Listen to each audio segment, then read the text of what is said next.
Hey family, help me to reach 1,000 subscribers. We are very close, let's continue the video. For many of us who are personally unaffected by the harsh brutality of murder, the concept seems abstract and distant. It's a hard pill to swallow knowing that there are people out there capable of horrendous and terrifying crimes. But it's a cold, hard truth that we all know deep down. While most of the monsters who commit such acts of violence will be apprehended, there is an abundance of criminals who will not. Whether it's because they are faceless, nameless culprits, or worse still, those already identified but have somehow escaped justice. Criminal cases are not always so straightforward. In August 1998, a woman calling herself Diana Ray placed an ad in a Louisiana paper. She claimed to be green-eyed, blonde, honest, and hardworking. However, the real woman behind the ad was anything but. Her actual name was Hazel Leota Head, but she also had an abundance of aliases and was a drifter who hitchhiked around the USA, searching for lonely well-off men to fund the lifestyle that she craved and had grown accustomed to. Hazel would often bleed these men of their money before moving on and searching for her next victim. That year, Hazel, still going by the name Diana, met Charles Barker, a man who had been recently widowed after his wife of 11 years was killed in a car accident by a drunk driver. Charles had been on his own for less than a year and spent most of his time attempting to fill the void that his wife left. Initially, he tried traveling, fishing, and sailing but found that he disliked spending his time alone. Then he began to partake in gambling, which is where he met Diana. It's speculated by authorities that he likely thought he met the middle-aged woman by chance. But in reality, she had targeted him. The romance quickly blossomed between them, and just days after the pair had met, she'd moved into his home. At first, Charles's children were delighted that he'd met someone. But then, upon meeting Diana, they changed their minds. One daughter, in particular, Jennifer, claimed she thought her father's new girlfriend was suspicious and quickly believed that the woman was only after Charles's money. It wasn't long until he too believed this. Several weeks later, Charles told another of his daughters, Cindy, that he was having issues with his new girlfriend. It seemed that the honeymoon phase was quickly coming to an end. Charles didn't elaborate too much on what the exact problems were between the couple, and he said that he'd call his daughter again in a few days. When he didn't, his children became concerned. Jennifer took charge and tried to arrange to see her father. But when she received no answer from him for over a week, she reached out to Charles's sister, June, who lived nearby, to check on him. June and her husband agreed and were uneasy when they visited the home on September 2, 1998, finding that the front door was unlocked and open. Charles Barker was slumped over in the kitchen, having suffered a fatal gunshot wound to the back of the head. According to medical reports, he'd been dead for 5 days. At first glance, the home appeared to be relatively untouched. There was no sign of a struggle, and nothing was upturned. However, in the bedroom, it was discovered that the safe in which Charles kept a large sum of money, approximately $45,000, had been opened, and the contents were now missing. The murder weapon, which was the victim's own .25 caliber handgun, was found on a table in the master bedroom. It had been wiped clean of prints. The only other things missing from the home were Charles's Lincoln Town car and his girlfriend, Diana Ray. Shortly after the murder, Charles's car was found in the parking lot of Shreveport Airport in Louisiana, where Diana's clothes and DNA revealed her true identity as Hazel Leota Head. A background check run by police established that Hazel had been married at least 10 times and that she had a long list of aliases. There was already a warrant out for her arrest in Lincoln, Nebraska, pertaining to the burning down of her ex-boyfriend's mobile home in 1991, after which she went on the run from authorities. Hazel Leota Head was born on December 10, 1949. If alive today, she would be 70 years old. She is described as being blonde and green-eyed, standing 5 feet 2 inches tall, and weighing between 120 and 150 pounds. Although with age she could have gained weight and changed her hair color. She has a scar near her right eye and a gap between her front teeth. She often takes jobs in waitressing and travels with truck drivers across the country. She is known to smoke, drink vodka, frequent casinos, and place personal ads in newspapers. She moves frequently between cities and towns. Sadly for the family of Charles Barker, there have been no confirmed sightings of Hazel since December 1998 at a truck stop near Wheat Ridge, Colorado, where she applied for a waitressing position. She may have ties there. Her case was featured on Unsolved Mysteries and America's Most Wanted, but neither propelled the investigation or the hunt for her any further forward. Michael Lewis Klein and his 18-year-old fiancée, Jo Ellen Weigel, had been together for about a year in 1970 and had both recently graduated from Lee's Summit High School in Missouri. A seemingly ordinary couple, Michael came from a rich, prominent family, while Jo came from a working-class background. Despite their differences in wealth and status, the pair appeared to be happy together, and nobody suspected the darkness looming beneath the surface of their relationship. On the night of the 2nd of July 1970, the couple had arranged a date. While it's unclear where exactly the couple went, whether to dinner, the movies, or somewhere else, it's known that the two had a rather heated argument before they left the location, and the fight lasted for about 20 minutes. There are no details regarding what the pair argued about, but it seems they left together. Jo had plans to stay overnight at a friend's house after the date. But when she didn't come home the following day, her family grew concerned. They contacted the friend she was meant to be staying with, and then called Michael. He gave differing accounts of her whereabouts, at first saying that the couple had married and she'd gone to visit a relative. But he changed his story when that relative told Jo's parents she wasn't with them. At this point, Michael said he didn't know where she went. The family then contacted the police, but were told that a missing persons report couldn't be filed at that time. Just days later, on the 5th of July, Jo's partially clothed body was found floating in Lake Winnebago by water skiers. The 18-year-old was clad in a girdle, pantyhose, and part of a dress, and was recovered with fishnet around her body. She'd been weighed down with a concrete block and water jugs. Jo's death grew more disturbing when her autopsy showed that she'd been 4 months pregnant at the time. Her case was ruled a homicide, as she'd been strangled to death. A ski rope tied around her legs was identical to the rope found on the Klein family speedboat, and it was established that the concrete block used to weigh down the body was from the home of one of Michael's friends. In Michael's car, they found Jo's hair wrapped in a towel. It had been forcibly pulled from the roots. The same day Jo's body was found, Michael Pine had left on a student trip to Europe and Israel, and he returned on July the 9th. He was immediately questioned by authorities, but, taking the advice of his attorney, was neither cooperative nor forthcoming with any information. It seemed the public took this as a sign of guilt, and on the 24th of July, a grand jury indicted Michael for Jo's murder, but he disappeared before he could be arrested. Authorities believe that due to the power and influence of his family, Michael attended university under an assumed name in the early 70s and is now working in the medical field, possibly as a vet. It is widely believed that the Klein family helped their son escape justice, and unsubstantiated rumors suggest that Michael could be living in Latin America. Jo Weigler's overnight bag has never been recovered, and her parents have since passed away without ever seeing their daughter's killer prosecuted. No date of birth is given for Michael, but if alive today, he is likely in his late 60s as he graduated from high school at the same time as Jo. At the time of his disappearance, he was 5'9", weighed 130 pounds, with brown hair and hazel eyes. It's unknown what happened to the remainder of Michael's family, but his father passed away in 1988 and did not give any indication of his son's whereabouts prior to his death.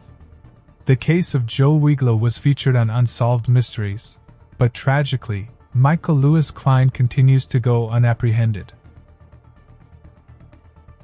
Born on January 1, 1999, Samantha Kabbalah was the daughter of Michael and Dan, who had been married for 2.5 years and resided in New York.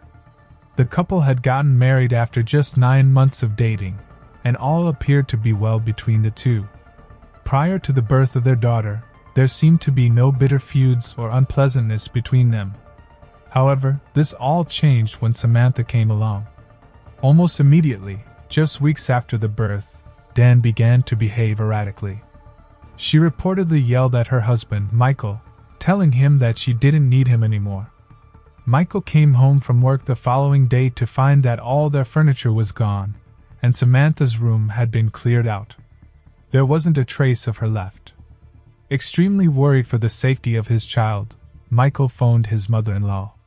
She answered the phone and told him that their marriage was over, and he would never see his daughter again. She then went on to explain to him that she'd called the police and said that he had beaten and abused both and their daughter. According to Michael, when filed for divorce, she dragged out the proceedings and hired and fired a variety of advisors. Reportedly, she hired 23 different lawyers and 11 different psychiatrists. In retaliation, Michael sued for divorce and full custody of Samantha. This sour exchange stretched on with the pair sharing custody as the case went through the legal system. After a week-long visit to her mother, Samantha was returned to her father with facial bruising. Understandably angry and upset, Michael took her to a pediatrician who said that the bruising had occurred in the last 3 to 5 days, meaning it had happened while Samantha was in the care of her mother. Soon, a court-appointed psychiatrist evaluated the pair's fitness as parents. Still, it was not determined how the bruises on Samantha's face occurred. The professional did, however, describe Anne's relationship with her daughter as odd, although no further details were given as to why. Over the course of the following 11 months, Anne took Samantha to 7 different doctors on 33 different occasions. While it's unknown what symptoms or reasoning was given for each appointment, it seemed obvious to doctors that Anne was showing classic signs of Munchausen syndrome by proxy, a psychological disorder marked by attention-seeking behavior exhibited by a caregiver towards those in their care.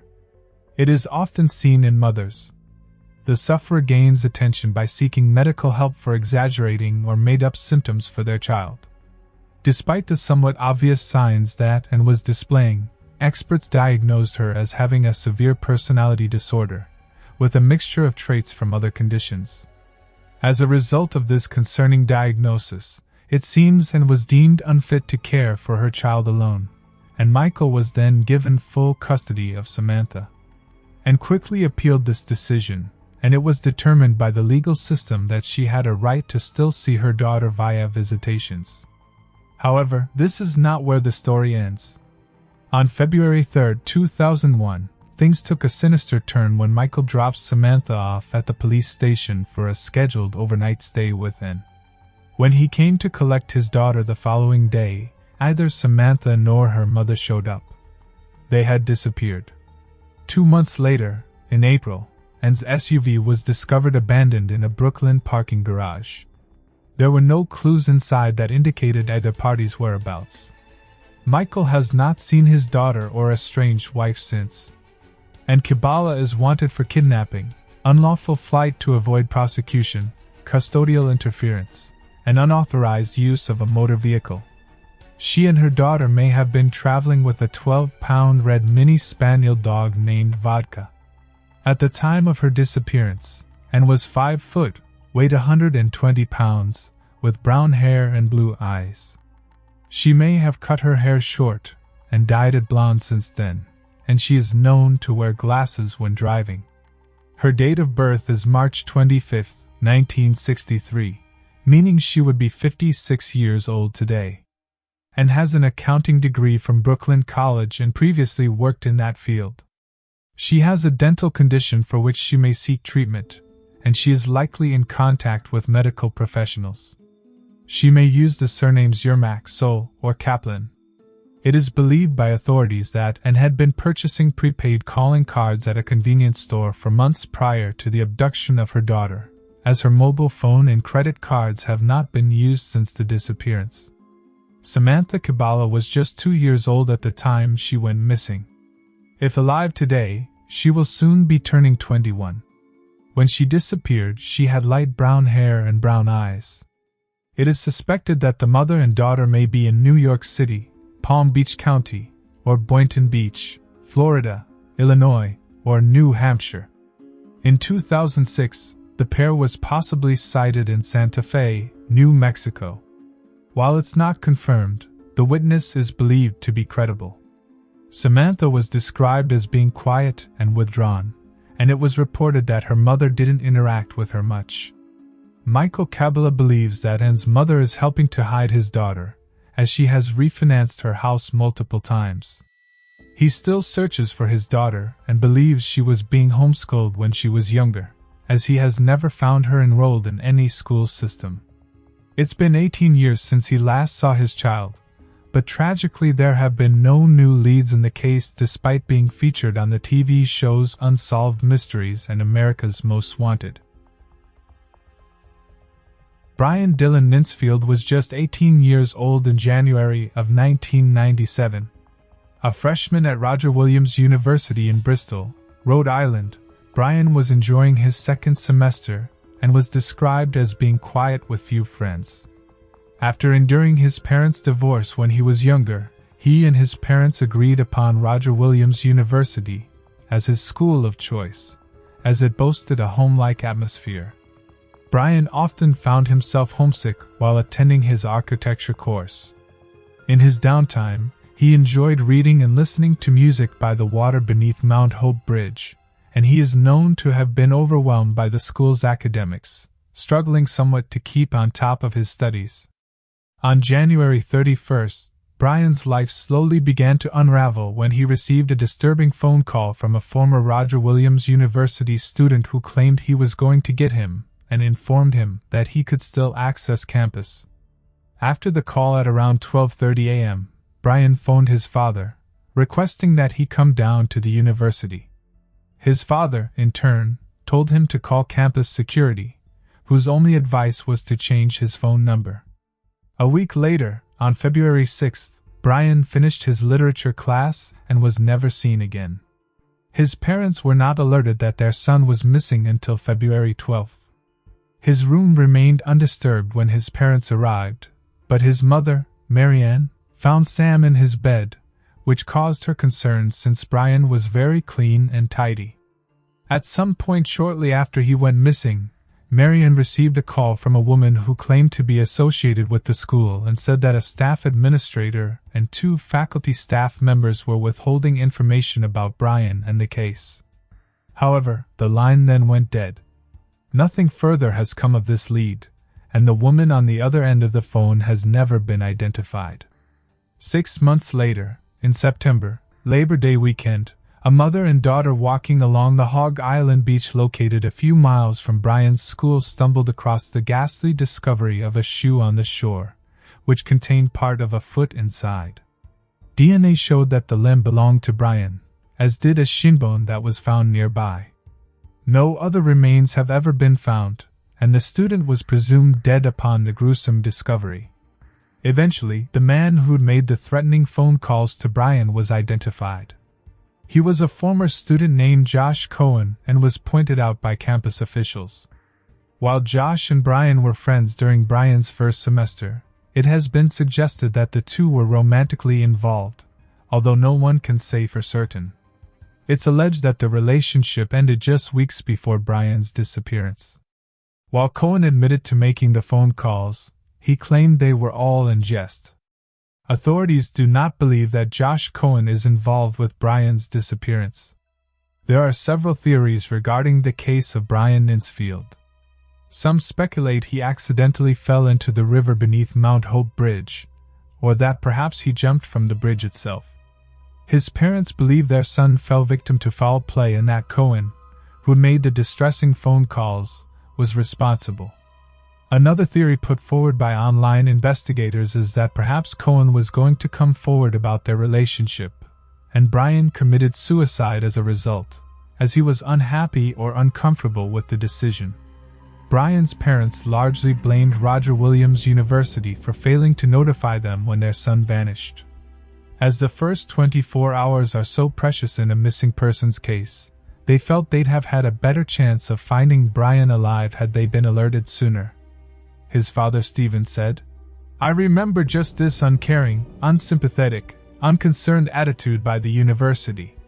Stephen and Marianne later went on to sue the school, although it's uncertain if they won their case or not. They also pushed for a national law requiring faster parental notification when a student goes missing. Roger Williams University's attitude was shady at best in the case of Brian Ninsfield. Reportedly, someone from the admissions office told the university tour guides that if anyone asked about the missing student, they were to say that he was safe at home with his parents. There were also several claims that people at the university were subtly discouraged from coming forward with information, although it's unknown how exactly, and staff were told not to answer any questions a student may have about the case. There appears to be little that was done in relation to Brian's case, and his disappearance was mostly swept under the rug by his school and by local police. It's unknown why it went largely ignored by officials, but until they step up to take action, it's likely Brian's disappearance may never be solved.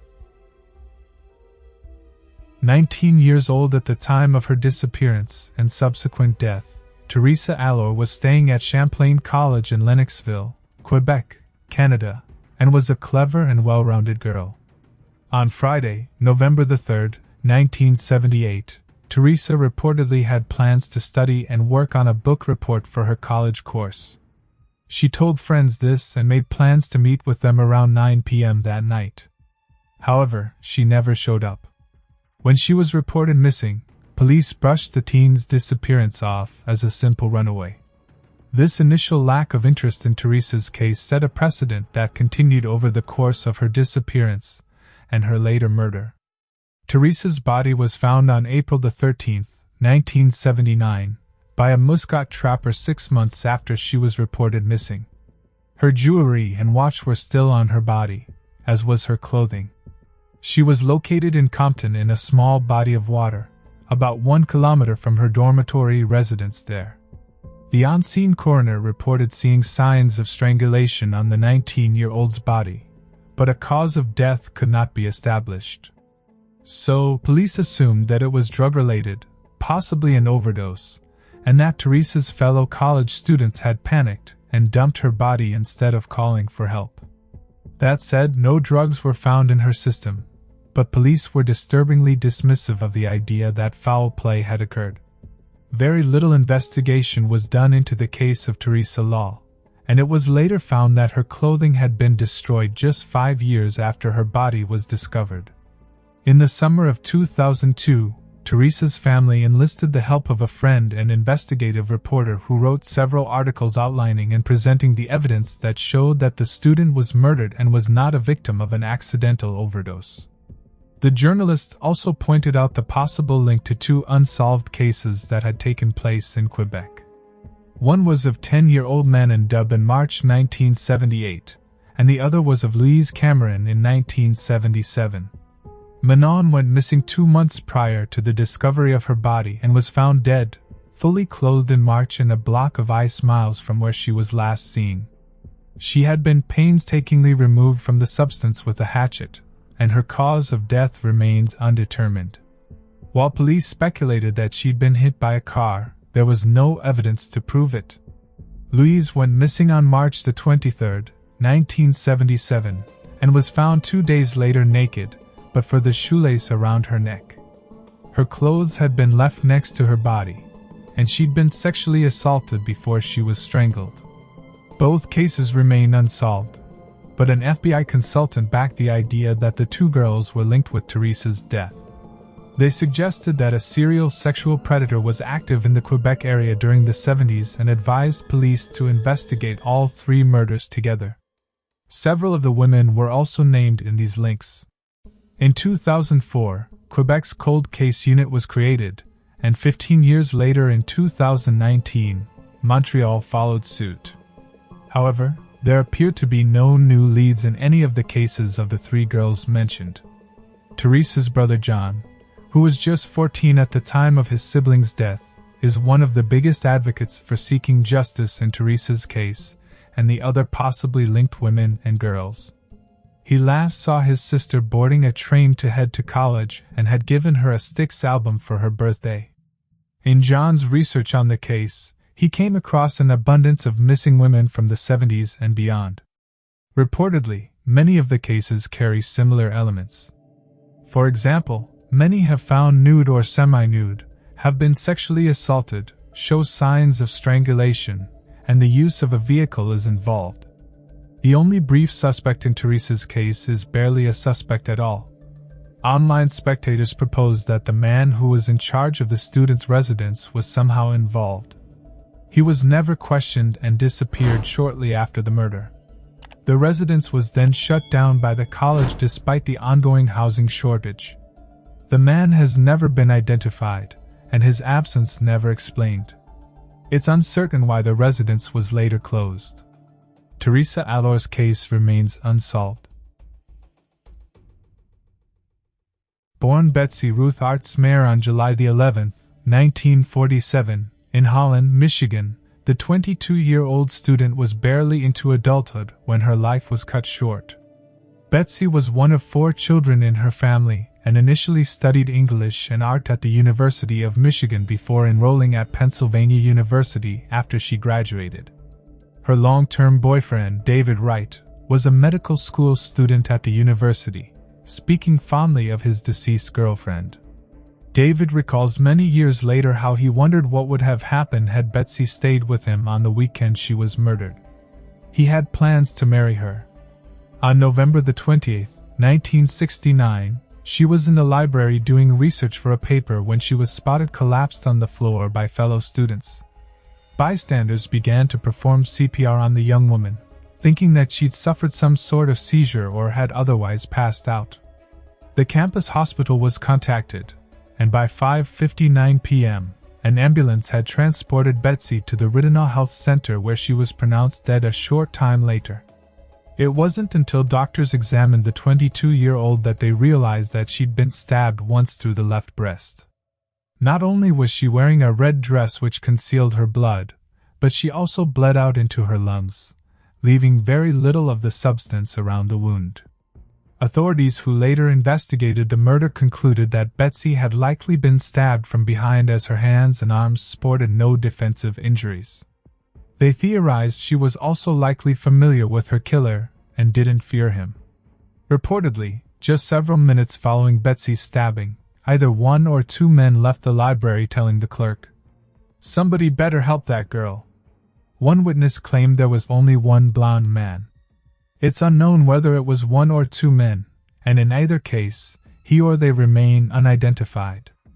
On the back of the police began their investigation and held 5,000 interviews in the course of it. They made no arrests and pinned down few suspects. Nobody seemed to have a bad word to say about Betsy, and she was described as smart and good-natured with no known enemies. Once David Wright, her boyfriend, was considered a person of interest initially, he was quickly ruled out when their good relationship was vouched for by those who knew the couple. According to friends, he didn't leave the study group he was in on the day of the murder, providing him with a rock-solid alibi. Witnesses were far between in Betsy's case. Some reported hearing a scream, while others told of the sound of falling books or shelves, likely from when the student collapsed among the stacks in the library. Consequently, 3 drawings were released of witnesses that police could track down, but unfortunately, these illustrations were highly generic, and it appears that the witnesses were never found. The murder weapon was also never recovered, leaving investigators with little to go on. To make matters worse, the murder scene had actually been cleaned up by a janitor after Betsy was taken to the hospital, leaving police with even less to work with, as any crime scene clues were now gone. Despite the lack of leads or information, police did eventually find several suspects. An early suspect in the case was a man named Robert Durgee, a 27-year-old English professor who died in a car crash in Michigan about 3 weeks after the murder. He was investigated and cleared, although it's unknown what drew him into the eye of the police as a person of interest in the first place. It was also briefly speculated that the infamous Ted Bundy was responsible for the killing, as he'd attended Temple University in Pennsylvania in 1969 and was a frequent visitor to university libraries. However, he was also ruled out. Another fleeting suspect was some kind of military man, given the precision of the wound. It was later theorized that perhaps he had stumbled upon a gay couple or encounter and was killed so that she wouldn't tell of anything she'd witnessed. This was thought because when a black light was used on the area where she was found, it revealed human bodily fluids, but the stacks were notorious for couples doing drugs and having sex. So it couldn't really be determined that Betsy had seen anything. The biggest suspect in the case was a man named Richard Hefner, sometimes referred to as Rick. Just hours after the murder, before the news broke, Hefner went to the home of his Penn State professor and asked if they had heard the news about Betsy. It seems that Richard had dated the 22-year-old woman for a brief time, and Hefner told police that their relationship came to an end in October of 1969. This, despite the fact that at the time, Betsy had been dating David Wright, and they'd been discussing marriage. Hefner told authorities that he didn't know of the murder until the day after it had occurred, contradicting the account that he'd gone to his professor's home to tell of the news of her death. Despite the suspicious circumstance around Hefner, he was never investigated any further. Worryingly, those who knew him referred to him as associate. He reportedly once drove 800 miles to proclaim his love to a woman he barely knew on her doorstep. He also once punctured a neighbor's tire with a knife and threw dog waste through another neighbor's car window. 6 years later, in 1975, Hefner was arrested for molesting a 13-year-old boy, but the trial resulted in a hung jury. After this, he had frequent run-ins with the law. In 1992, he was accused of inappropriate behavior with a child. In 1998, he was charged with assaulting a woman in a parking lot, which resulted in the victim receiving a dislocated jaw and loosening several teeth. It's widely believed by online spectators and crime authors that Hefner was responsible for the murder of his one-time girlfriend. Although it's unknown why he seemed to switch from harming women to young boys, an odd leap to say the least. According to Hefner's nephew, he overheard his mother shout, "You killed that girl, and now you're killing me." The nephew firmly believes that Hefner was responsible for Betsy's murder. Hefner died in 2002, and it's unknown to this day if he really was behind the killing.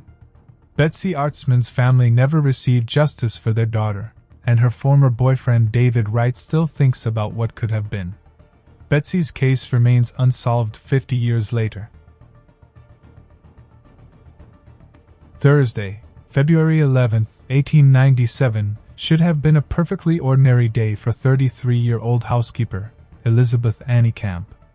Elizabeth had gone to visit her elder sister in Hansel that day, staying for approximately 2 hours, and had done some shopping for her upcoming wedding before heading for the 7:42 p.m. train back to Waterloo. Elizabeth's fiancé, Edward Barry, a fruiter, was waiting for her arrival at the other end of her journey. Barry was early for the 8:25 p.m. arrival of the train, and as he waited on the platform and passengers began to alight, he scanned the crowds for his fiancée. When he couldn't locate her, he wondered if they'd missed each other or if she had gone outside to wait for him. About to turn away, Barry noticed a commotion some distance away. Police shortly accompanied a small group of railway workers. Curious and likely feeling a slight sense of panic, Barry approached the group to ask what had happened, only to be told that a carriage cleaner had seen the legs of a woman protruding from beneath a seat in a second-class carriage. The woman dead was partially concealed under the seat. The body was taken to St. Thomas Hospital, where Edward Barry formally identified it as his bride-to-be. It didn't take doctors long to establish a cause of death. Elizabeth's body had been repeatedly bashed, and inside the carriage was a horrifying amount of blood. Superintendent Robinson of London's South and Western Railway and Chief Inspector Marshal of Scotland Yard worked together to head the investigation. It was determined that there was no sexual assault, and so investigators quickly ruled out that the murder was sexually motivated. However, they found that Elizabeth's pockets had been rifled through and that her purse with a small amount of money inside was missing, suggesting that the intended purpose was robbery. Elizabeth's train ticket, which she'd had when boarding, was also missing, although it's possible it was in her purse and was not taken intentionally. However, Elizabeth still wore her brooch and earrings, so it's unknown if the killer was simply in a panic or hurry, or if there really was an ulterior motive and the scene was staged. Investigating officers recreated the circumstances of the crime and found that Elizabeth had likely fought back against her attacker. A well-built woman, fear spread when news broke out of the murder. Women wondered whether it was safe for them to travel alone by train. After all, if someone as formidable as Elizabeth Camp could be overpowered, then surely anyone else had very little chance. According to Elizabeth's sister, a porter who helped her with her parcels, the carriage that she'd entered had been empty when she did so, meaning the killer had to have gotten on at some point during the other stops on the journey. The only clues found in the compartment were an umbrella later identified as Elizabeth's and a pair of bone cufflinks, although some sources say only one cuff link was recovered. As investigators searched the tracks for clues, they came across a large chemist's pistol on an embankment between Putney and Wandsworth. The pistol was stained with blood, and hairs were attached to it. Doctors reported that this could have been the murder weapon given the limited capabilities of forensic science in 1897. However, no fingerprints or DNA traces could be lifted from the pistol. Police found several suspects in the case of Elizabeth Camp. The landlord who owned the pub that she worked in denied any rumors that she had rejected him, and a former fiancé was looked into but found to have a solid alibi. A lot of weight was placed in the fact that Elizabeth was lending money to friends and family members, and her brother-in-law was investigated and asked to account for his movements on the night that she was murdered. The most compelling piece of evidence, however, came from a pastry chef who'd been a passenger on the train. Joining at Chiswick, the chef told police that at Wandsworth, a man departed hurriedly. He was described as being of medium height, about 30 years old, with a dark mustache, top hat, and a frock coat. Two porters on the train confirmed also seeing a man resembling the given description, but he was never traced. Ultimately, police couldn't connect any of their suspects with either the murder weapon or the train. An inquest ran for 6 weeks, and the jury returned a verdict of willful murder by persons unknown. 122 years later, the murder of Elizabeth Annie Camp remains unsolved. Born on October 31, 1840, Franz Müller was a German tailor who is now famous for carrying out the first killing on a British train in 1864. Müller's victim was 69-year-old Thomas Briggs, who worked as a banker and left behind a wife and daughter upon his death. On July 9, 1864, Briggs was beaten into unconsciousness and robbed while traveling on the 9:50 p.m. North London Railway train from Fenchurch Street to Chalk Farm. At 10:11 p.m., 2 bank clerks entered the carriage only to find a pool of blood, to which they alerted the train guard. 10 minutes later, a train driver going in the opposite direction saw a body on an embankment next to the tracks between Old Bow and Hackney Wick Station. It was found that the body was of Thomas Briggs, and he'd been thrown from the train. Missing from him were his gold eyeglasses, his gold watch, and a gold chain. However, £5 was left in his pocket. Although Briggs was rushed to a public house where a doctor attended to him, he later died at home from his wounds the following night. He had sustained multiple head lacerations and a skull fracture. Found inside the cabin Briggs had been in was a walking cane, covered in blood, leading investigators to speculate over whether this was the murder weapon or not, along with his bag. Police also found a black beaver hat that they initially thought was the victim's. However, it was later established that it belonged to the killer. On July 18th, a cab driver named Matthews came forward with his suspicions about Franz Müller.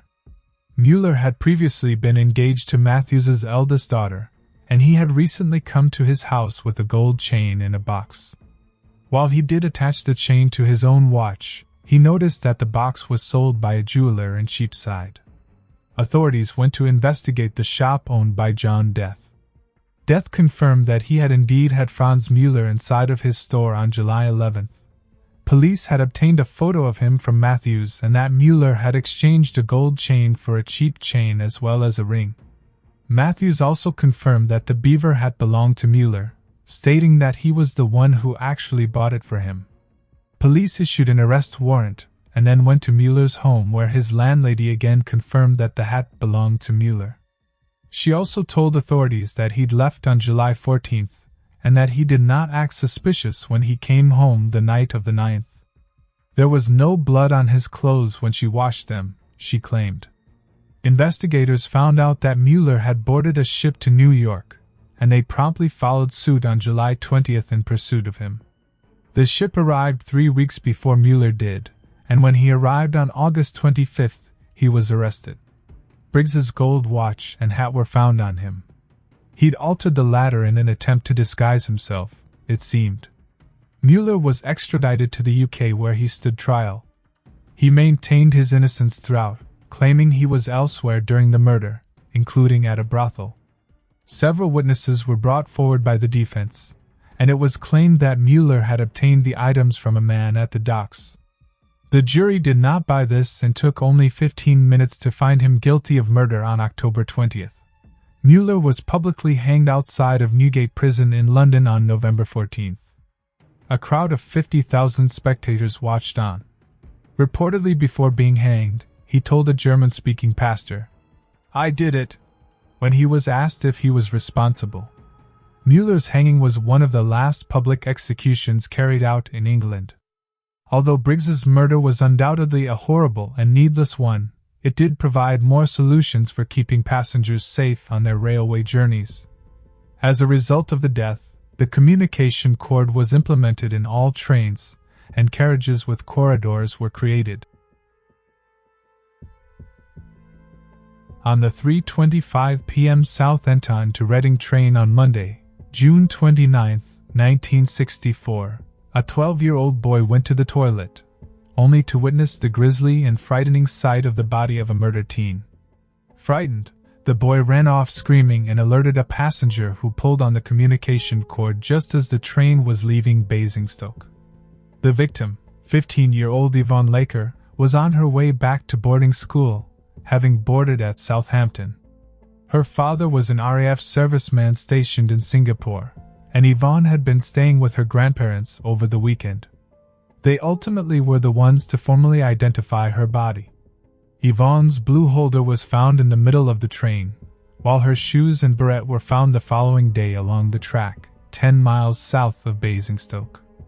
The teenager hadn't been sexually assaulted but was brutally bashed on the back of the head with a glass bottle and had her throat cut with its broken remains. Glass shards and copious amounts of blood littered the crime scene. Investigators suspected Yvonne had been killed just after Winchester, one of the 7 stops made on the journey. At this time, the train was almost empty. The only clue found in the case of Yvonne Laker was a brown paper bag with a reinforced bottom like that a wine merchant would carry.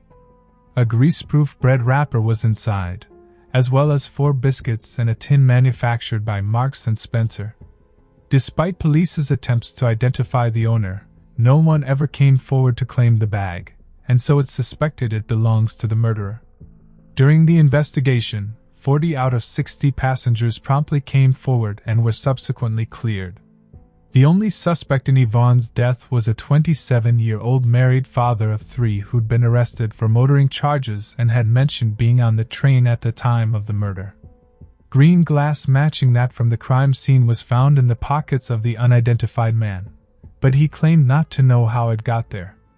Accounting for his movements of the day, the man said he had gone to Basingstoke Labour Exchange and then a pub in Church Street. He then boarded the wrong train, intending to go to a Royal Marines recruitment office in Winchester but had gotten on the Reading-bound service instead. The man was brought to trial on November 23, 1964. A reporter said the defendant had gotten into the same compartment as Yvonne. The defendant maintained that another man committed the crime, describing him as 5'9", wearing a sports jacket, white shirt, and tie. According to the defendant, he witnessed a man steadying Yvonne with an arm around his shoulder, asking him what was wrong. The man claimed she is being sick. He then added that he didn't see the pair together after that, but he did see the man re-emerge from the toilet alone. When the defendant asked if he could do anything, he was told by the man to mind your own business.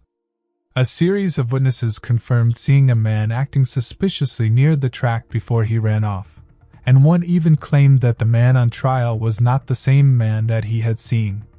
More than 6 hours later, a jury acquitted the defendant of the murder.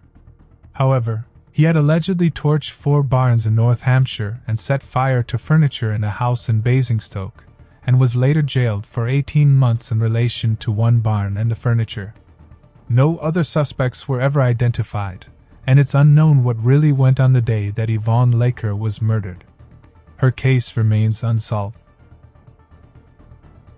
A social activist, resistance fighter, and survivor of 2 Nazi concentration camps, Countess Harish Lubyanska, was no stranger to the more macabre side of life. Born in April of 1884, she was a member of a noble family in southeastern Poland and, as an adult, went on to marry a count from a once powerful clan, where she lived with him on his estate until the Bolshevik uprising of 1918. This uprising saw the family's estate being seized, and her husband was stabbed to death. Teresa fled with their son to Warsaw, where he then joined the army and died in 1939 when the Nazis invaded Poland. In defiance, Teresa joined the resistance and was later caught with escaped prisoners in her house. Consequently, she was sent to Auschwitz and then moved to Ravensbrück concentration camp.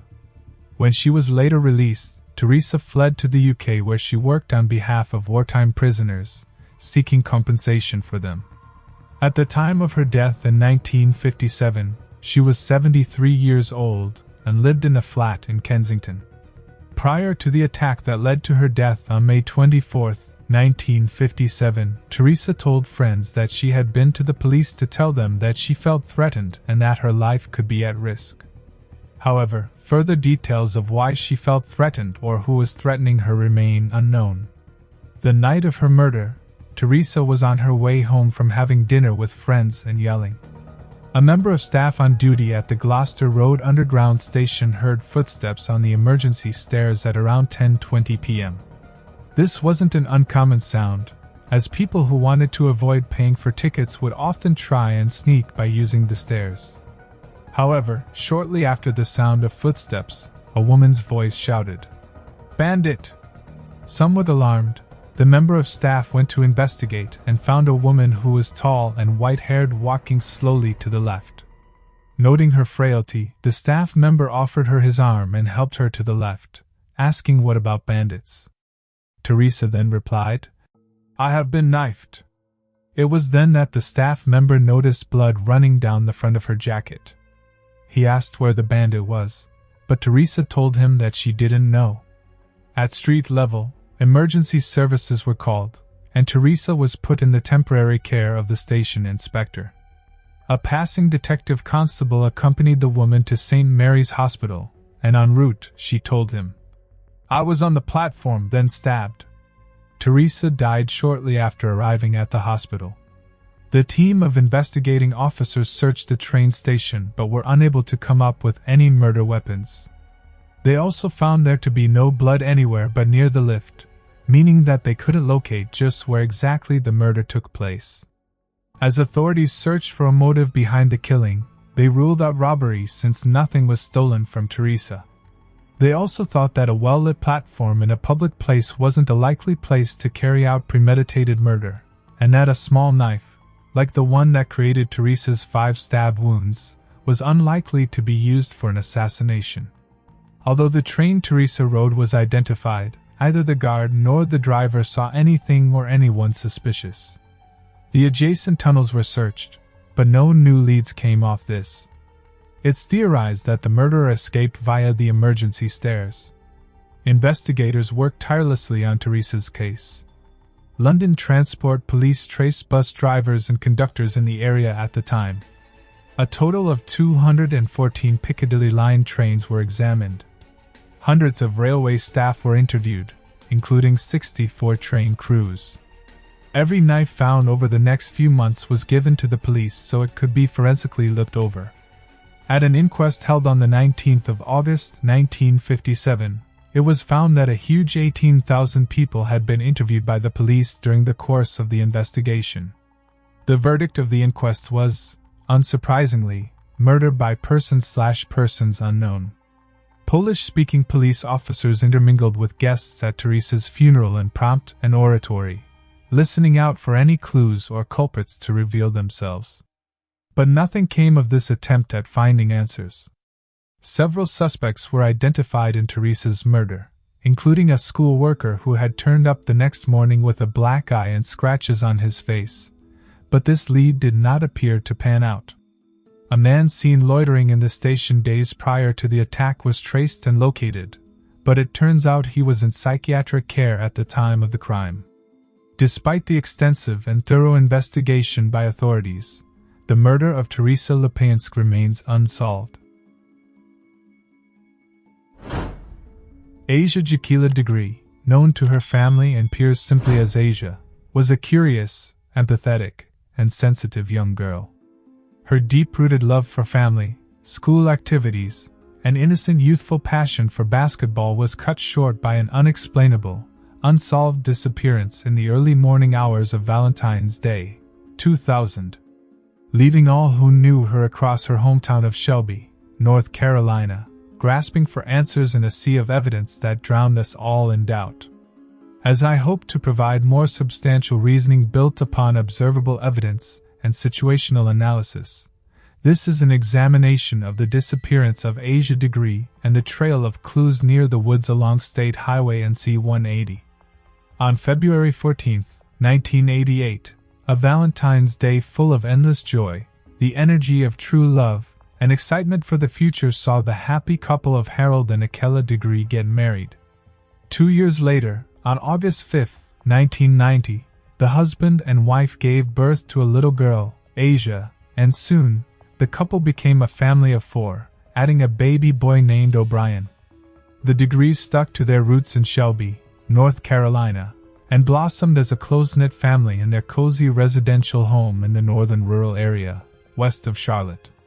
Both Harold and Akela worked regular daytime jobs, making Asia and O'Brien latchkey kids once they reached the age to attend school. This youthful independence didn't deter the children. However, the parents were 100% comfortable trusting Fulton Elementary School's efforts to return their son and daughter safely home. Asia specifically understood the security needed to navigate after-school loneliness and was wary of strangers, even as a toddler, from kindergarten onwards. Harold and Akela knew their children would be at home completing homework or chores when they returned from their respective workplaces. As Asia's mind flourished in an educational environment, so did her interests and personalities.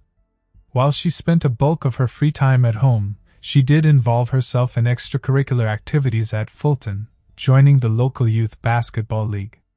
Through patience, teamwork, and an innocently competitive spirit, Asia quickly developed into a star point guard for her age, often lifting her teammates to greatness.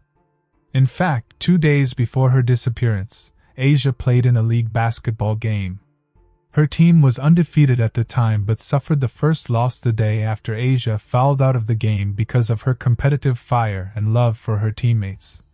She and the other girls cried as a result but quickly mastered their resolve soon after and supported O'Brien in his own basketball game. It was a perfect example of Asia's skill, passion, and sympathy.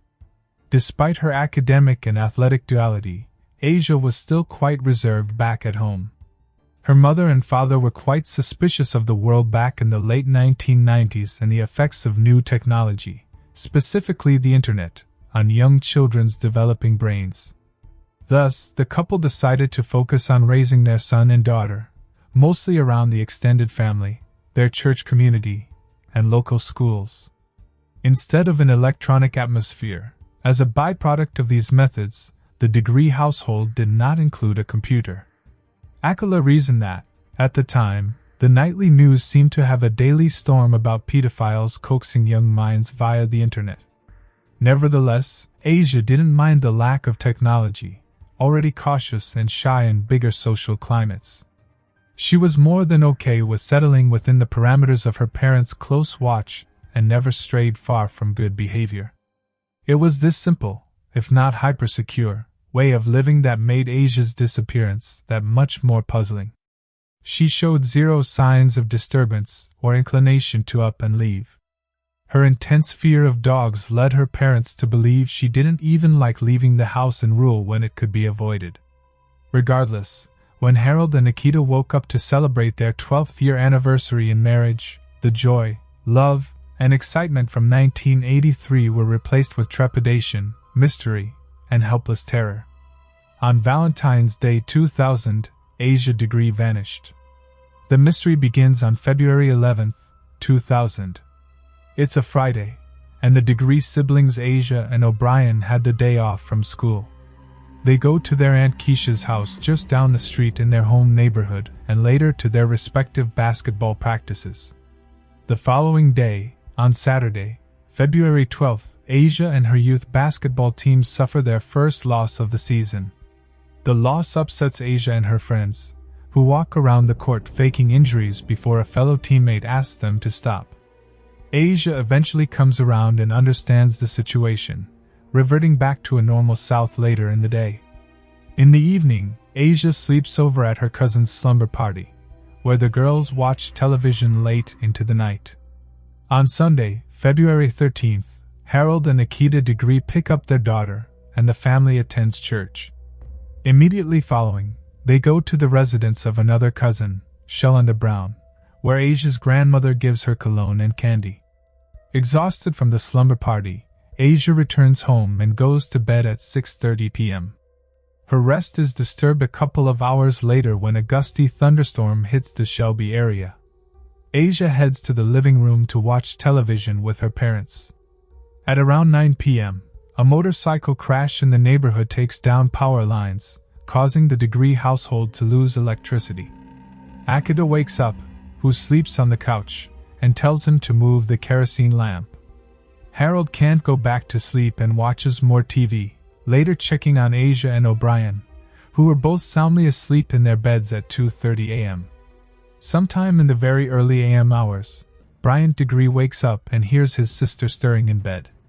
At one point, hearing her climb out of bed and walk to the bathroom, it is unconfirmed whether or not he heard Asia return.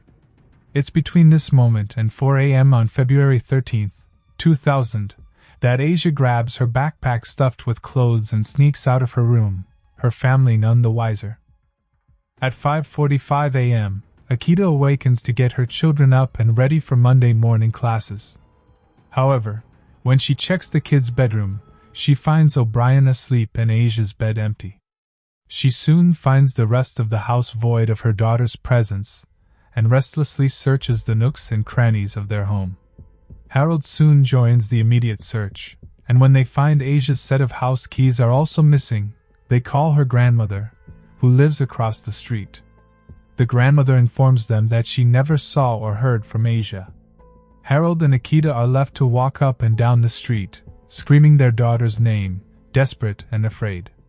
When no trace can be found in the first hour of their search, the Degree couple calls the police at 6:39 a.m. Authorities show no hesitation and arrive on the scene 6 months later. They comb the neighborhood, find zero clues, and aside from the situation, it isn't even bigger than originally thought. The sheriff's office calls in search dogs, rescue ops, special detectives, and the North Carolina State Bureau of Investigations. At 2 p.m., the Degree residence is taped off by state investigators, who find there are no signs of forced entry, forced exit, or foul play from anywhere inside the home. Through the search of Asia's bedroom and belongings, with the help of Akita's familiar recognition, they build the inventory of Asia's missing items that she most likely brought with her. This consists of a red vest, blue jeans with a red stripe, a white shirt, a black and white shirt, black overalls with a Tweety bird image, a black Tweety bird pocketbook, Candy Andrzejowski's. Later that afternoon, 2 truck drivers come forward with stories about potential Asia sightings from earlier that morning. The first man, Jeff R., states he saw a little girl walking along North Carolina Highway 18 in a downpour at approximately 3:30 a.m. His location was just over a mile south of Asia's house.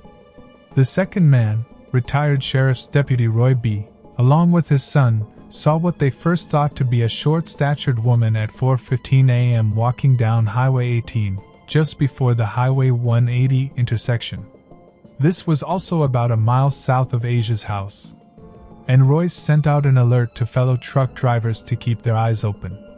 After he circled back a few times to get a better glimpse of the wandering figure, she ran off the road and into the nearby woods. This would be the last known, though unconfirmed, sighting of Asia Degree. After Jeff and Roy came forward with their leads, investigators set up a 5-mile radius search in the woods near Highway 18 and Highway 180. Unfortunately, the weather takes away the bloodhound's abilities to pick up any scent, and the muddy search turns up nothing. When the sun goes down that Valentine's Day, Harold and Akita are interviewed by State Bureau. They are quickly ruled out as suspects and fully cooperate with police. The first major clue in the case comes the following day on February 15th. A volunteer search team asks Shelby citizens Rayleigh and Debbie Turner if they can check their property for signs of Asia, considering their property was a mile south of the Degrees and somewhat close to the highway's sighting marks. The Turner couple happily obliges and opens their door structure in their backyard where old furniture was stored. In it, they discover candy wrappers, a green marker, a 1996 Atlanta Olympics pencil, and a small photograph of a young girl that looks very much like Asia. These items are classified as evidence and thought to be artifacts from Asia's backpack she took with her. Another day passes before police arrive on the scene at the Turners on February 16th. They hand over the little photograph but theorize the house is too far for Asia to stumble upon. Another one of their neighbors, Reverend Mackie Turner, says that his beagles usually barked whenever a stranger approached his home, but they were quiet on Valentine's morning. On February 17th, investigators find more candy wrappers around the Turner residence, and the couple turns over the rest of their findings. Police then interview other families of the girls on Asia's basketball team and confirm the candy wrappers match the candy handed out to the players from Asia's basketball game that previous Saturday. However, none of the Degree family members nor Fulton Elementary School students recognize the young girl in the watch photograph, and it's decided while related to the investigation, the photo is not that of Asia Degree. After 3 more days of exhaustive searches, authorities scale back the hunt and end the official search on February 20, 2000. In a twofold act, a part of the law enforcement investigation, March 22 produced the next 2 updates. First, supporters erect a missing persons billboard at the exact spot the truck driver saw Asia run into the woods of Highway 18. Second, police announced they've interrogated a bevy of potential suspects ranging from Degree family friends to sex offenders in the area. During these interviews, the authorities build a psychological profile of a possible abductor but never release it to the public in hopes to protect Asia. The next major clue is unearthed by grading contractor Terry on August 2, 2001, a year and a half since Asia vanished. He is etching the driveway on the side of a hill. On his tractor hits a clunky object covered with dark plastic. He cracks it open and finds a black book bag inside with an unknown name and address. Without cell service, but an unsettling feeling, Terry cannot contact anyone but writes the information down. The morning after, on August 3rd, Terry gives the name and address to his wife, who recognizes the info and tells Terry to call the police because the credentials belong to Asia Degree. Officials arrive on the scene and discover the book bag had been wrapped in 2 trash bags and intentionally buried long before the unearthing. The Bureau would not directly identify what exactly is in the book bag but says it's 95% Asia's possessions, and the Charlotte Observer reports the contents included clothes and school supplies. A new search is soon put forth on August 15th, but the terrible condition of both the terrain and weather makes it almost unbearable. The 3-mile-long ding turns up little outside of some animal skeletons and a pair of man's khaki pants, items neither confirmed nor denied to have a relation to Asia's case. Another massive search goes underway in October of 2001, this time combing a 6-mile stretch down Highway 18. It would later be the first portion of a lengthy 26-mile-long trail of sleuthing from Asia's home to the book bag excavation site, and still turns up no clues. Over the next decade or so, authorities interview countless suspects, nearby criminals searching endlessly across North Carolina and the lands linked to Asia and her family's past. In May 2016, investigators say they're looking for a dark green 1970s Ford Thunderbird or Lincoln Mark IV with rusty wheel wells. How or why the car connects to Asia is unknown, but it's still a current major point of interest. The biggest clues of all, however, pop up later in October of 2018. Investigators from the Cleveland County Sheriff's Office release a video pinpointing 2 major pieces of evidence they're seeking information about, giving zero context or details, but claiming these items have advanced a meticulous search for Asia degree. Because of how tightly wound the entire investigation has been kept, vital pieces of evidence are hard to signify, important only by the word of police through the funneling of local media. Thus, the most important case point can only be the most recent, providing a fresh chance for someone to come forward with a lead that could solve the mystery. The following is the exact video the Cleveland County Sheriff's Office released last October in 2018, pleading for public knowledge regarding 2 clues surfaced in the search. While the background to Dr. Seuss's book and t-shirt are unknown, the ambiguity still holds weight to the case. They can most certainly be connected, but they can also be wholly separate from one another. So even if you only know something about one half of the equation, do not hesitate to shed light on these peculiar subjects. Early on in the case, many Shelby residents and interested onlookers pondered if Asia woke up in the middle of the night and decided to leave and announce on her own authority. Many of these supporters couldn't get past the situation of a packed book bag with so much clothing and candy. It certainly seems as if Asia was planning for a 9-year-old's idea of an adventure, making sure she had her favorite outfits and plenty of candy to provide the sugar and energy necessary for an imaginative quest. What was missing from the theory was any clear motive and sensible reasoning to explain a single-digit aged girl leaving a simple, sufficient life. While Asia had more of a sheltered childhood, she loved the friendly conclusion and was still able to maintain a healthy social life and extracurricular activities at school. She was close with her family, both in personal relationships and geographic proximity, and obviously found tight-knit friendships in her cousins and fellow peers on her basketball team. There were no reports of youthful rivalries or bullying, and Harold and Akila provided everything their children needed. Thus, if Asia did leave as a runaway child, it was for a completely unexpected and reasonable reason. Maybe she had a goal, only she was aware of as the result of a creative young mind, or maybe it was the result of an unknown sinister encounter she had the previous weekend.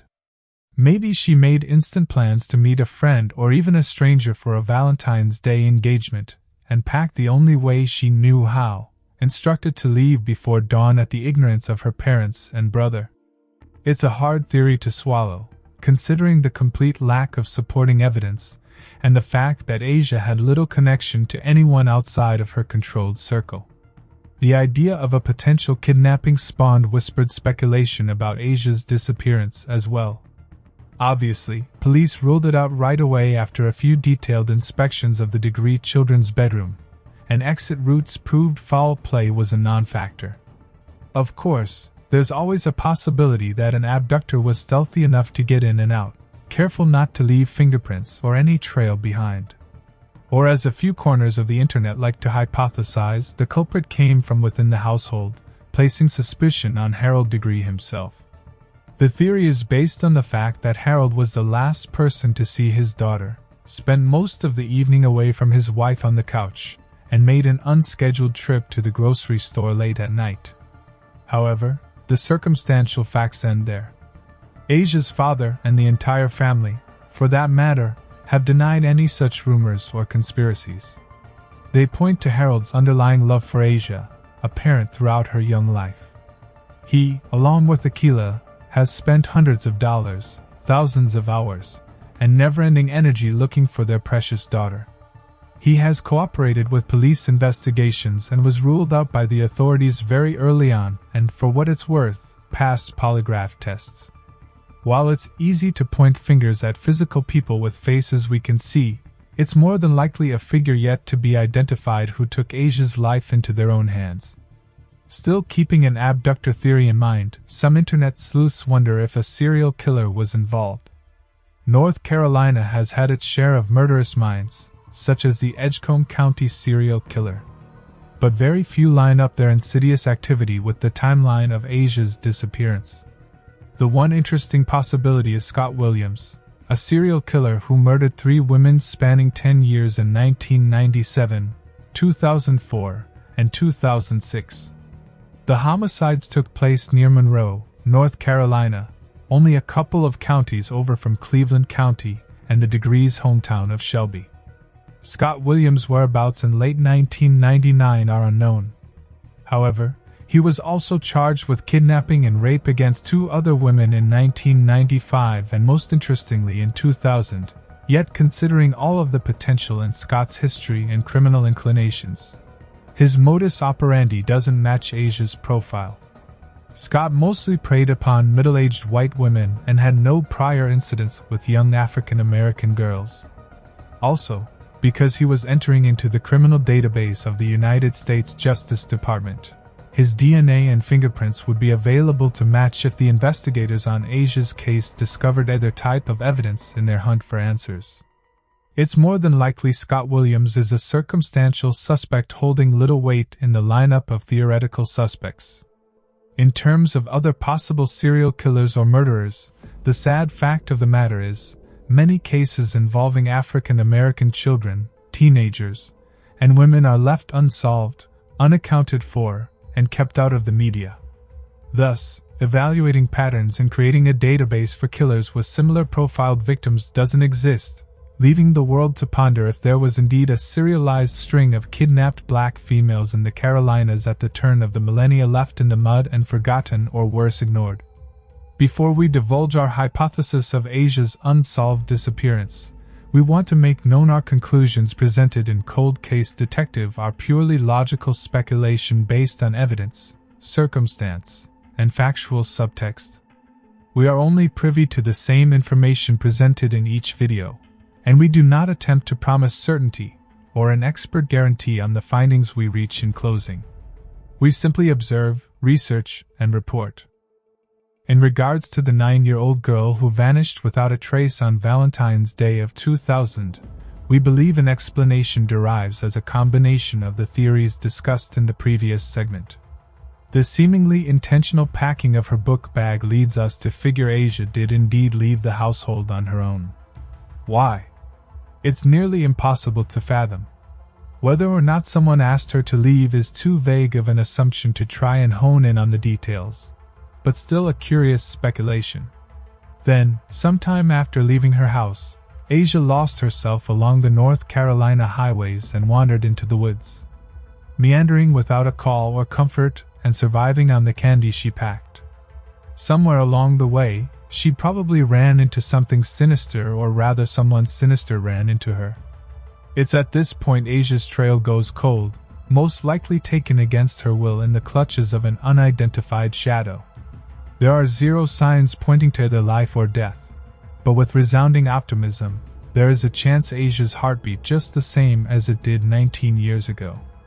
In the end, the stronger conclusions rest within the clues presented by detectives in October of 2008, the Dr. Seuss's children's book, Mac Elliott's Pool, and the concert t-shirt for the pop band New Kids on the Block. There's a good possibility that either these items were found in Asia's book bag recovered in August of 2001, or that these items were confirmed to be in the Degrees household when Asia went missing but disappeared afterwards. All these items recovered separately and tested positive with Asia's DNA. We believe Asia's DNA was, in fact, found on the book, as well as other sets of unidentified DNA. Asking people to come forward who may have checked the book out from the library or known someone to have touched it at some point would help investigators inquire about further DNA testing. The same can be hypothesized with the shirt. In a similar scenario, the sheriff's deputy might not actually have the shirt in evidence but have proof that Asia owned one at the time of her disappearance, and finding one out in the public could bring a new suspect and find new leads via testimony or DNA data. In conjunction with the Cleveland County Sheriff's Office and their newly presented clues, we plead for anyone with a connection to the book or the shirt to come forward with information. Even if it seems trivial, nonsensical, or completely unrelated to Asia's case, you never know when the key will come from within the cracks. The Degree family is certain Asia is still alive out there in the world and is hopeful to learn of her fate in their own lifetimes. With the help of a wider audience, Harold and Akila can find a growing optimism in their 19-year-old wish. A wish to reunite with their bubbling daughter, her wish to find the spark of delight in their lives that was Asia Degree, so passionate about her friends and her family, and growing as an individual. A wish to give their missing child the potential she had so many years ago to experience a full life completed with hopes and dreams, successes and trials, lessons and laughter and love.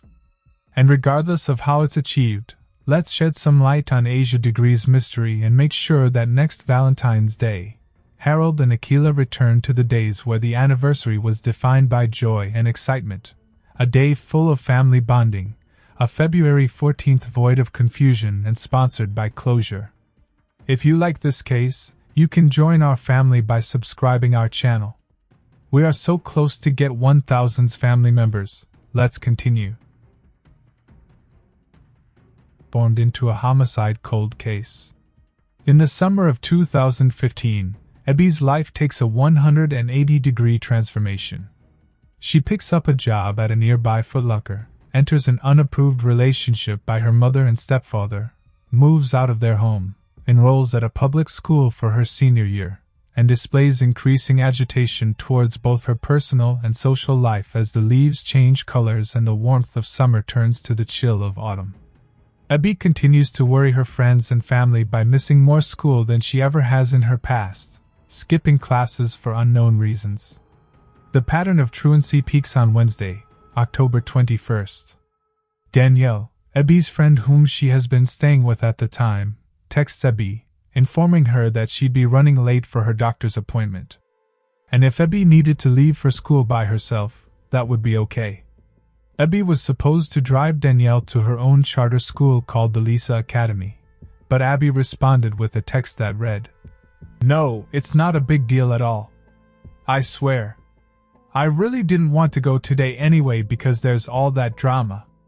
Danielle would later say that she had no clue what drama Abby could be referencing. Despite this, the friends still got together later that evening and were in good spirits per usual. 2 days later, on the night of Friday, October 23rd, Abby attends a party by herself.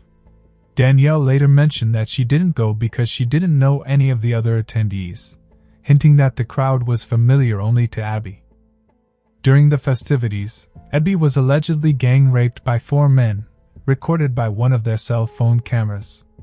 The next morning on Saturday, October 24th, Abby returns to her mother's home, where she informs both Lori and her stepfather, Michael, about the sexual assault. Abby demands to go to the police station to report the crime and asks the adults to accompany her. Lori and Michael agree and ask if they can meet her at the police station later in the day. As the morning shifts to the afternoon, Abby tells Danielle that she needs to stay at her older brother Trevor's house to provide him reassurance because he was worrying about her extended absence. Before Abby leaves Trevor's place, however, she visits her grandparents, watches television while laying in bed, a little while later, and they eat dinner together before venturing out for frozen yogurt. At around 8 p.m., Abby bids farewell to her grandparents, telling them she must meet up with her stepfather, Michael, and plans on returning to spend the night. This is in contrast to what Abby told Danielle earlier that day, but her grandparents keep their door open nonetheless. Evening shifts tonight, and Lori and Michael haven't heard back from their daughter. They try calling her cell phone but receive no response. Michael theorizes Abby went looking for the alleged cell phone video on her own. Cell phone records indicate that during this time, Abby sent multiple texts to the 4 men she accused of rape from Friday's party. No contact is made to or by Abby until the following afternoon at 2 p.m. on Sunday, October 25th. Abby calls her brother Trevor on the phone and comes across as disoriented according to him. At first, Abby says she's out in front of Trevor's house, but when he walks outside, he sees no sign of his sister. The connection is lost, and when he calls Abby back and demands to know where she is, she said she was in her car but wasn't sure where she parked exactly and wouldn't divulge who she was with. Abby then says, "I messed up," and the phone clicks off. This would be the last known contact anyone would make with Abby. By the time the sun sets on Sunday night, Abby is reported missing by her parents. However, the police wait 12 hours after her last point of contact before engaging in an official investigation, per department procedures. Meanwhile, Danielle acts out of fear and drives around the town, searching all the spots she and Abby would hang out in hopes of finding a clue.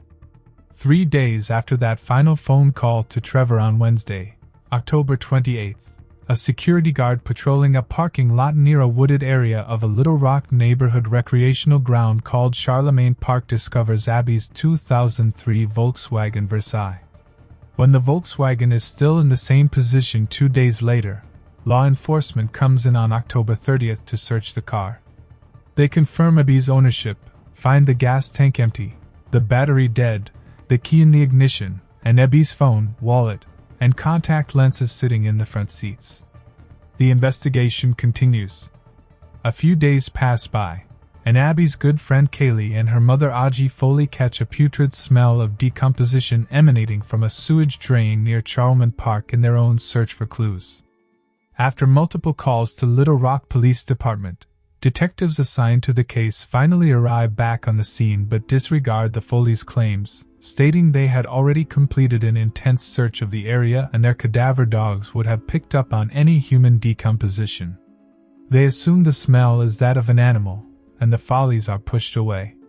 In November of the same year, Abby's family urges the public to aid in the search for her and offers a $3,000 reward for any applicable leads. Volunteers, work pizza, and in April of 2016, search and rescue efforts combed the woods near Markham Street and Bowman Road. Nothing of note was found. 5 months later, in November of 2016, police once again searched Charlemagne Park for 3 consecutive days, but still find nothing.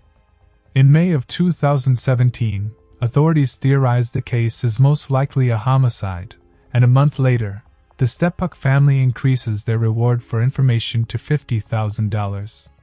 In October of the same year, the Stepuck family hired an additional private investigator, T.J. Ward, who worked on the high-profile Natalie Holloway case in Aruba. They gained an international following when Dr. Phil interviews Lori and Trevor weeks later in December of 2017. Investigators reach a major breakthrough in May of 2018 when another surge through Charlemagne Park upends skeletal remains from a drainage pipe. Police immediately send the bones in for testing and soon reveal they are the confirmed remains of Abby Stepuck.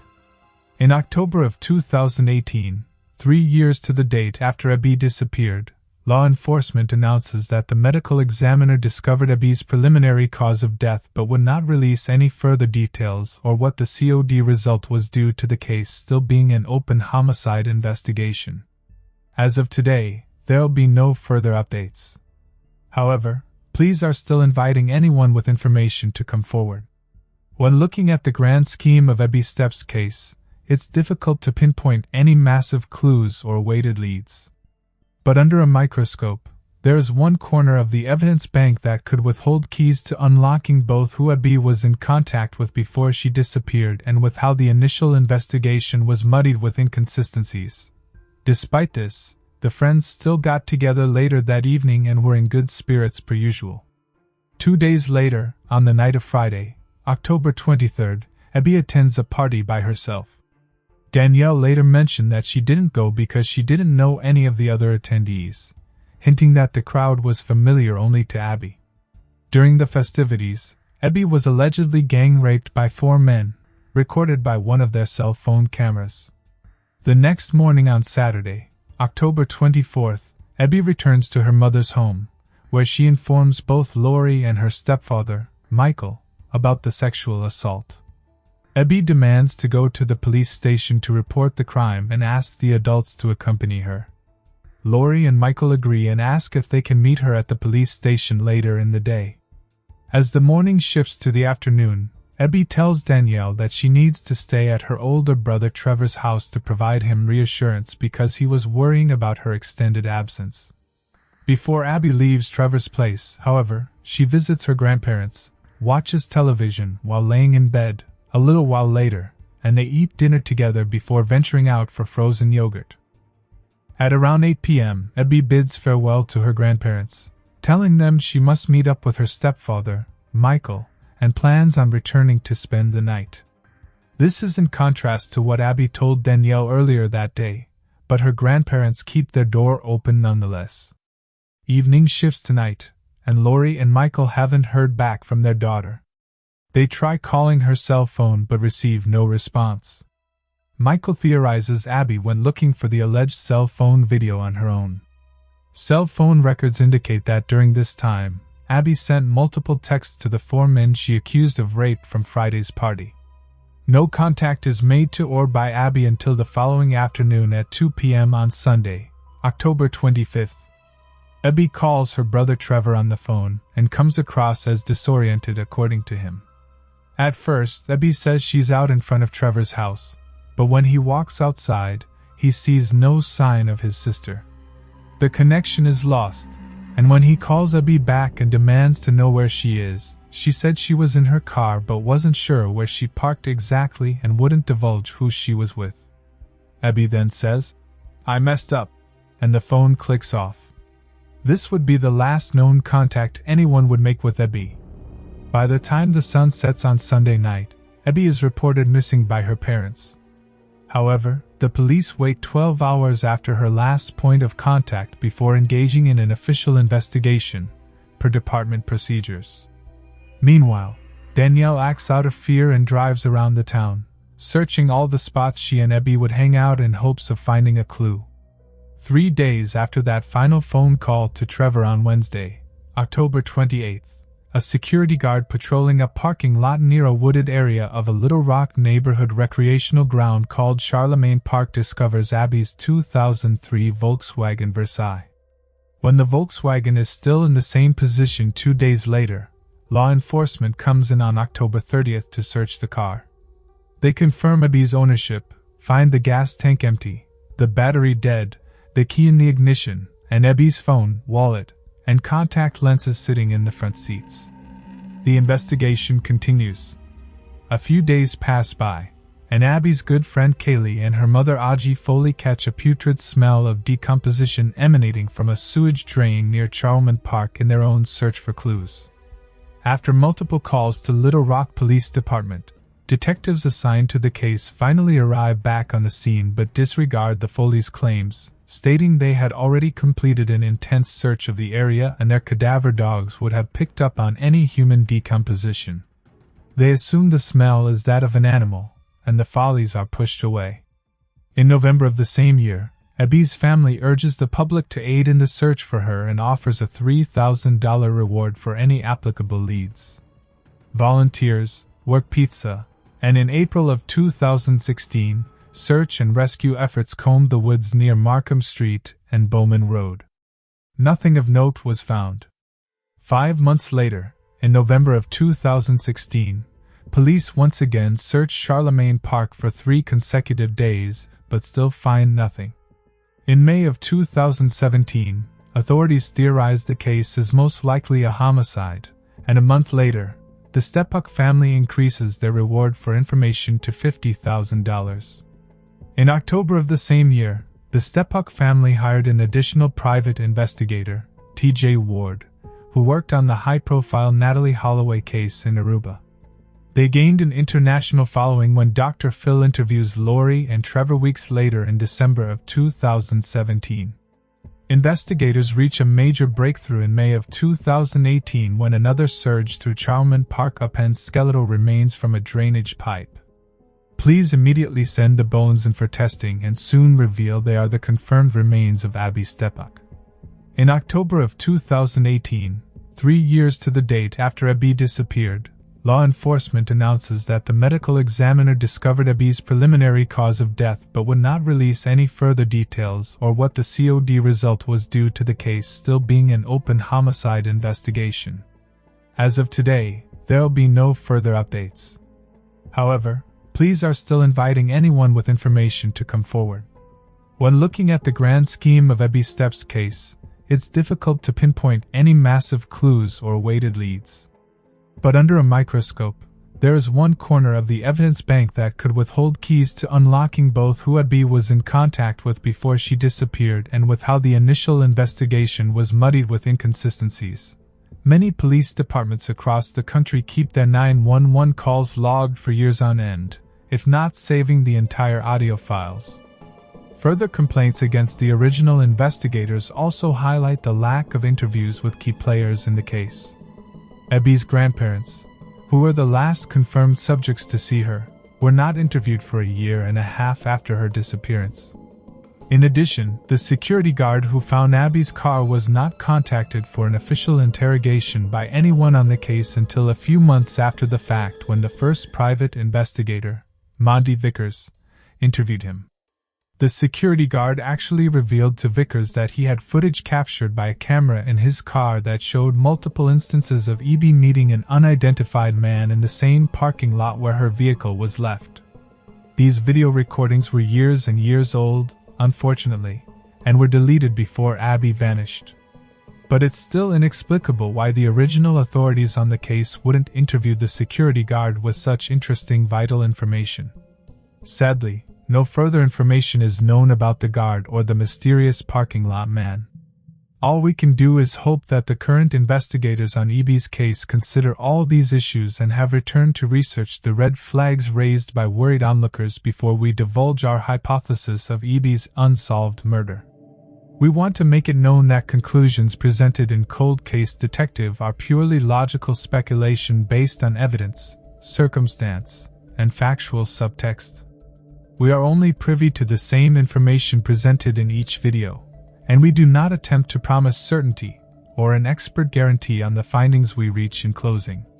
This case is especially confounding due to the major lack of published details or released documents for public analysis. On one hand, it makes perfect sense. The case is an open investigation, and law enforcement rarely discloses details of ongoing homicide cases to protect the victim, their family, and not let the perpetrator gain a leg up.